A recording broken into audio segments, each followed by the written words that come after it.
Hi, we're the Tackling Climate Change Through Multi-Modal Transportation Group. Hello, I'm Sakai Fraser. I'm Isa. My name is Deju. And I'm Ariana.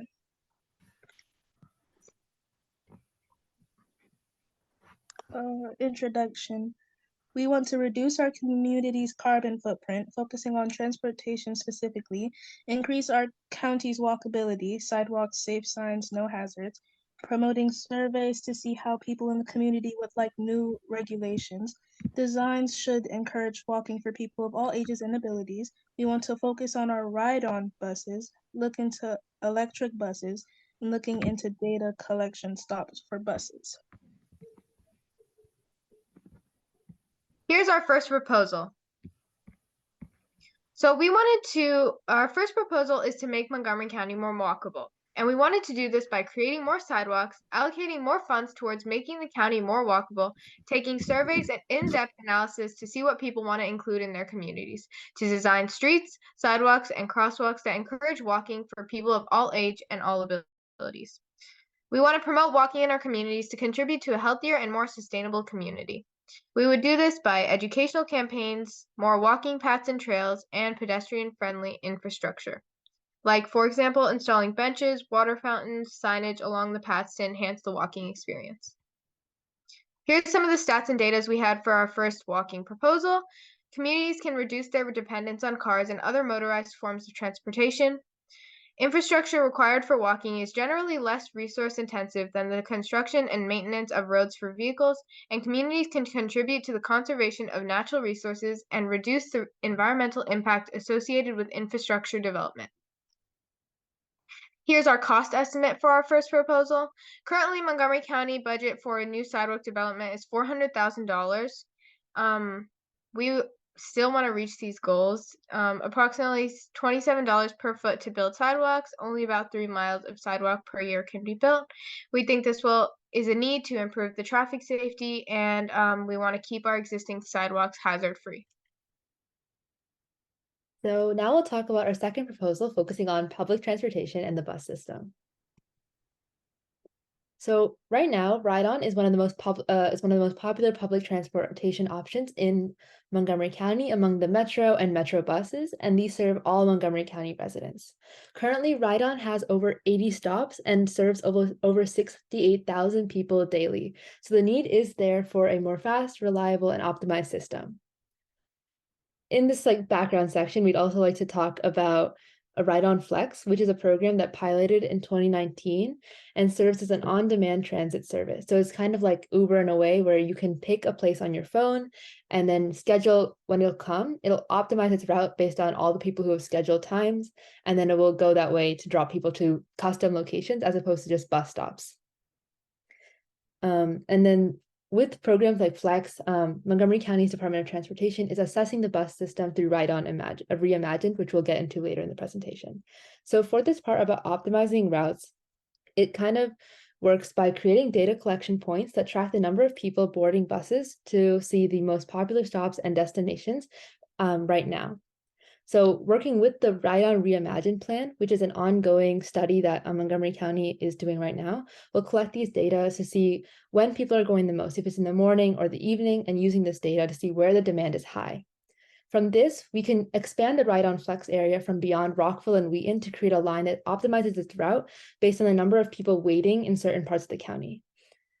Because it's more optimized and fast travel, we can encourage residents to take public transportation by even further offering free and reduced fares for flex buses to local events. So in regards to the implementation of this, right now we have 2 pilot zones, like I said earlier, Rockville and Wheaton. So we can try allocating funds for reduced fares to local events like the Montgomery County Agriculture Fair, so that people can be encouraged to learn more about these flex programs and have fun at these events.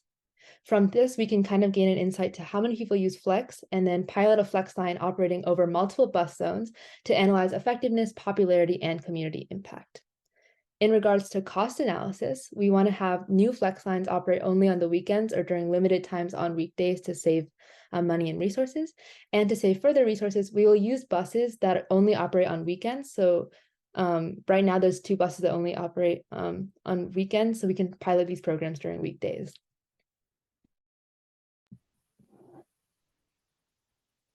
All right, now we're going to get into the community impact of our proposal. As you know, when making a proposal in Montgomery County, one of the most important things you can do is talk about equity concerns and making sure that this program and our policy is fair for everybody. So, one thing that we talked about is how a lot of times lower income households have at least one member working multiple jobs, oftentimes outside of the typical 9 to 5 schedule. So to account for early and night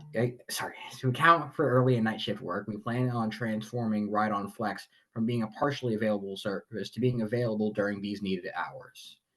We also plan to make it so that instead of a $1 bus fare, we instead implement a sliding scale fee starting at $1 and instead being adjusted with one's income to be higher or lower.